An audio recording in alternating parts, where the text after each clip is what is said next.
What's up, everybody? Welcome in. One of the biggest insults to me in life is just the way we liberally throw the word genius around. Oh, he's a genius. Donald Trump's a political genius. Elon Musk's an innovative genius. Kanye West's a musical genius. These people are so goddamn mediocre. As someone with that has actual intelligence, yeah, I'm not humble. I don't believe in being humble. I've always heard growing up, oh, you're not better than anybody else. You'd be humble. That would just get you ignored, stepped on, taken advantage of, overlooked. I'm not doing that. Like if I feel like I'm great, which I know I am, I'll let the world know. And um and I say this because Elon Musk isn't a genius. Because what a genius does is they try to lift others around them up with their knowledge. They try to make people better, make the world better. Elon Musk has never made the world better. Elon Musk only makes the world worse. I say all the time, you either build or you destroy. Elon Musk chose to be a destroyer.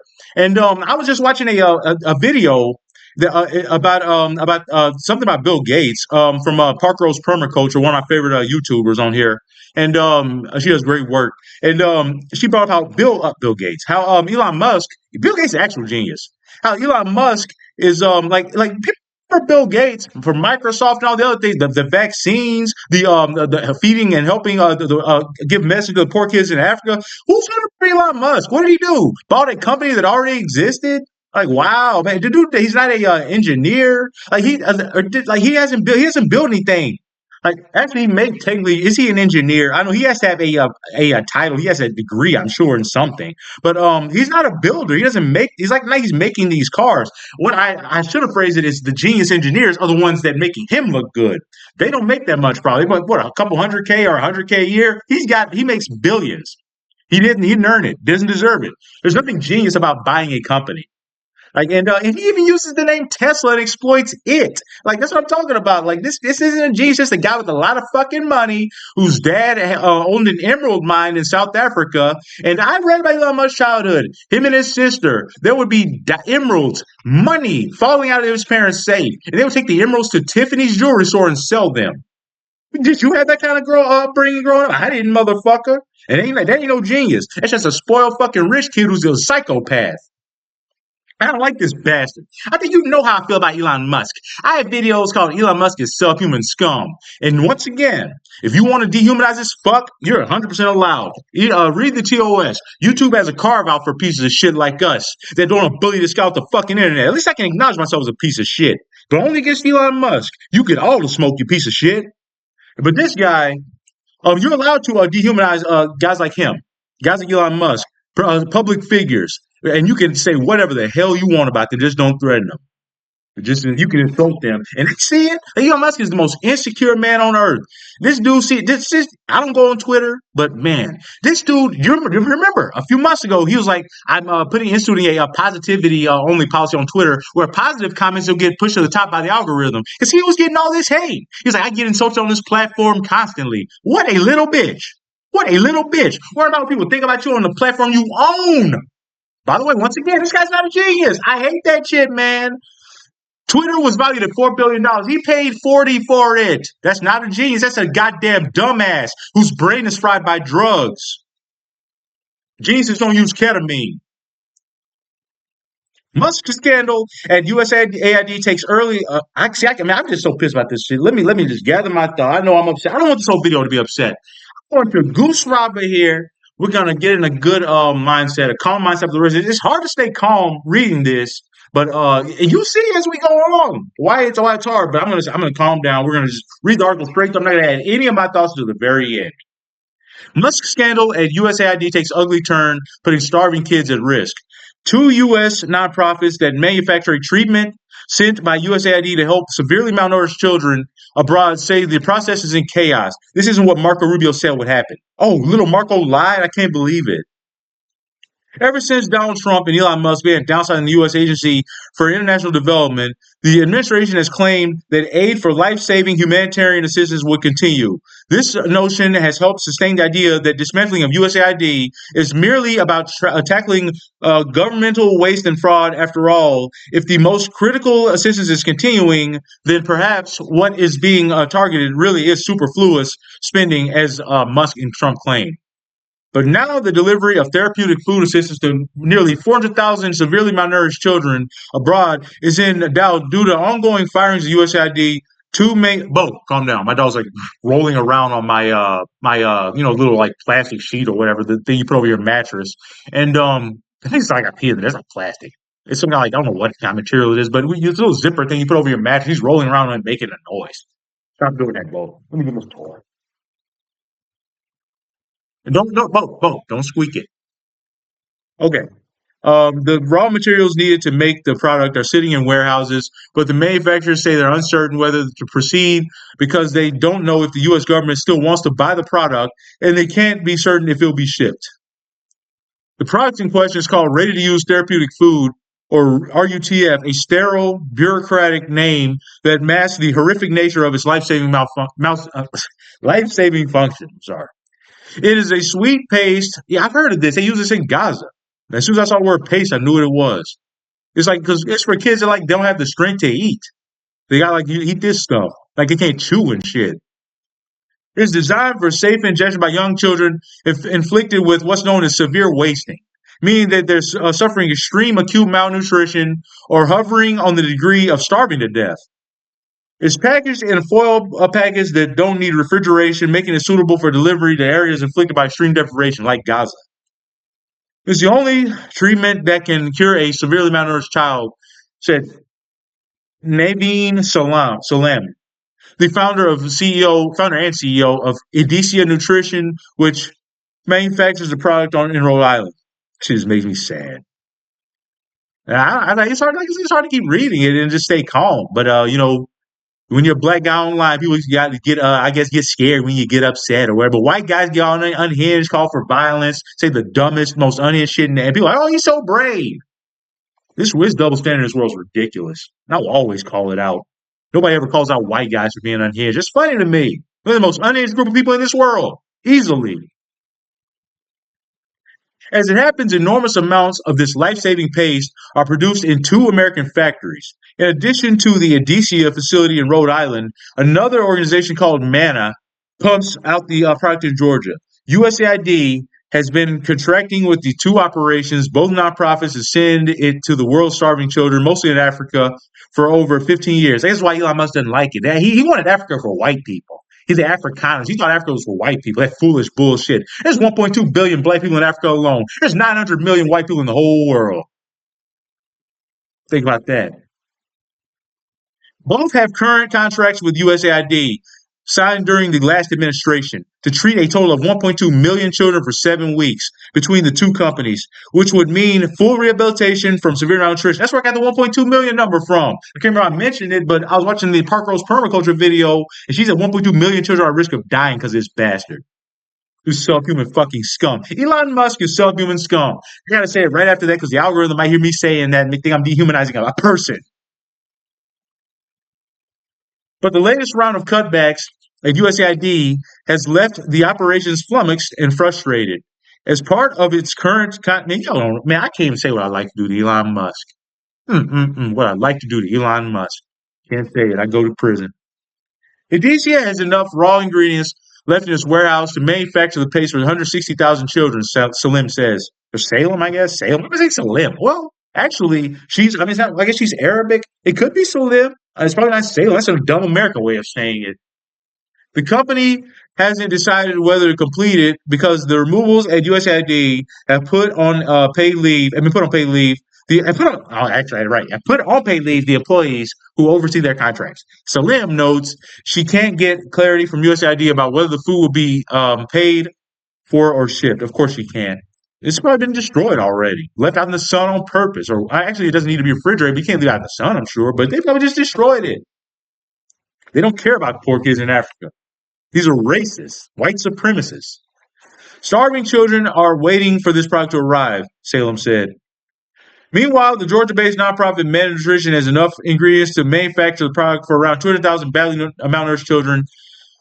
Pursuant, I just read these words. Pursuant to its contract, you think like children would be the group of people we look out for before anybody else? Apparently not. According to its co-founder, the CEO, Mark Moore, he cannot figure out who at USAID is now overseeing or processing the contract or get confirmation USAID wants to complete. Like, how to respect these people? That's what I'm talking about. Like you got Saquon Barkley going to like the White House to meet with Trump. Like he just doesn't care about black people. Like it's like you hear about something like this going on, you know the administration is trying to starve out 1.2 million black kids, and like you just you don't care about that. Wow, man, that dude has no soul. I was a massive fan of Saquon Barkley. I hope he gets his fucking ACL snapped on the first fucking carry next year. We're stacking it up in the warehouse, Moore said. I don't give a fuck about that millionaire asshole at all. Fuck Saquon Barkley. Give him CTE too. Might knock some sense into him, remind who the hell he is and where he came from. Doubt it. We have no assurance whether it will be shipped or paid for. For sure, it's in doubt. This was supposed to be sorted out by now. Earlier this month, when firings first started at USAID, both companies were initially given stop work orders, but then the administration lifted them. With Secretary of State Marco Rubio promising not to hamper the most desperately needed aid, it appeared that the pace would keep being shipped. This week, however, both companies have discovered that the promises is questioned.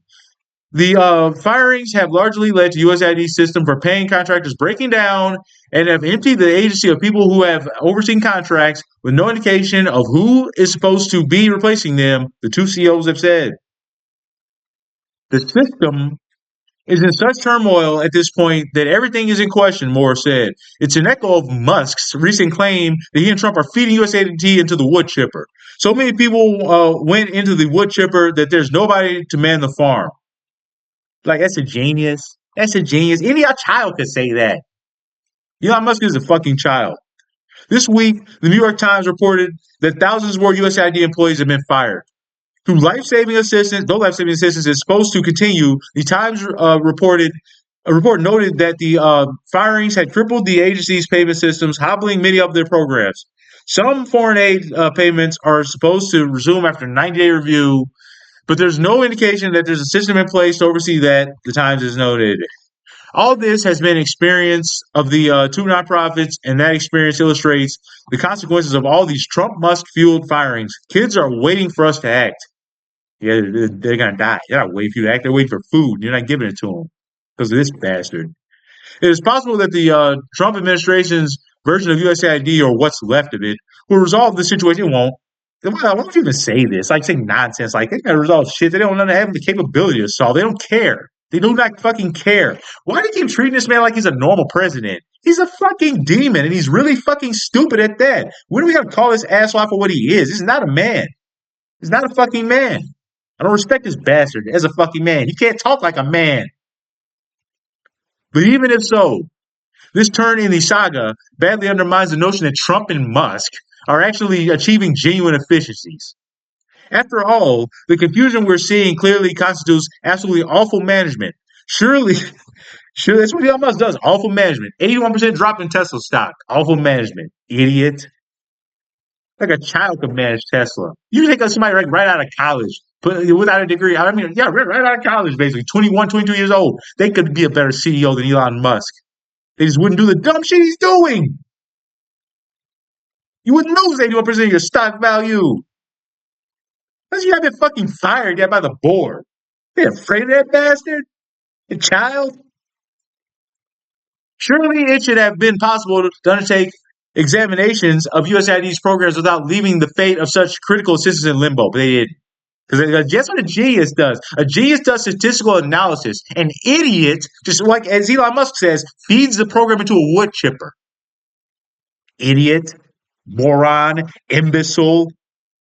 Crucially, Salim argues that this sort of humanitarian assistance should be in keeping with Trump-Musk stated objectives. People out here listening to this, if you're even still with me, everybody got so arrogant. Just keep watching. One day, you're going to see me on TV every fucking day. I remember this guy. I saw him on YouTube. I thought he was arrogant. Now he's the president of the fucking United States. You're going to be afraid of me. I might come after you now. I'm not going to come after you. I'm not Donald Trump. I have bigger fish to fry. I'm not coming after my fucking enemies. She notes that feeding the hungry abroad bolsters national security at home and discourages migration to the United States. And she says there absolutely are ways to make the system for delivering aid far more efficient, as Musk says he wants. He doesn't want that. Indeed, she has ideas on how to do this that would save more taxpayer money and further advance American interests. We do fit with everything that is aligned with the current administration, Salim says. This product is made in America in factories that sit in a deep red area in Georgia and a deep blue area in Rhode Island. It's made with peanuts grown mostly in South and dairy produced in the South and dairy produced in the Northeast and Midwest. It's made by American workers, then hauled by them to American ports. When it gets loaded onto cargo ships, so our American plenty. What does that mean? American plenty can feed those abroad who do not enjoy the bounty that we do. Every packet of RUTF manufactured in Rhode Island facility reads from the American people. You know why they do that? It's called soft power. Because when you see that in a country that might not be very kind to the United States, might not be warm to us, you see from the American people, they like us because you get to eat, and we did that. And Trump destroyed soft power in this fucking country. He's an idiot. He's gonna make the world hate us, which is what he's trying to do. But you're gonna regret that, dumb bastard. Like I would love to, like you talking to me, you see people think I'm just arrogant. I would run laps around that idiots. I'd love to sit down with Donald Trump across me. I said, "Can you define soft power, Donald?" He wouldn't be able to do it. Those abroad who see this and benefit, Salim notes, will be inculcated with the American values and goodwill. Like I just said, that's what soft power is. Fucking dumb dogs. Achieving this is highly cost effective. We spend a tiny fraction of the national budget on foreign aid to begin with. This is so much less expensive than bombs. Bombs are hard power. These treatments cost a pittance, but each one saves a child's life. Put all these accomplishments together and compare them to the cost, you might even call it efficiency. That's it. Fuck Elon Musk. Every day I pray he gets what's coming to him. Man, look at him. Look at this disgusting bastard. Just bloated, disgusting looking, wrinkled, just out of his mind on drugs. What a worthless individual. The only worth he has is his net worth, and that's dwindling drastically. Anyways, fuck that guy. Don't pray for him, but pray bad things. Actually, don't do that. That's bad. We shouldn't do that. Don't pray bad things happen to people. But it gets tempting. But man, that guy, I just we have to get karma on this guy in this life because what he's done. Well, you can't just have 1.2 million dead kids fall by the wayside and just nothing's done about it. Man, he's got to go to prison. Like, this guy's gonna needs to be prosecuted one day, and when there's nobody that can pardon him. But anyways, bring state charges too. There you go. You get around the pardon then. But yeah, this guy's got to be held accountable criminally. You killed 1.2 million people. Well, he said he fed USA through the wood chipper. He admitted criminal culpability. Anyway, that's it.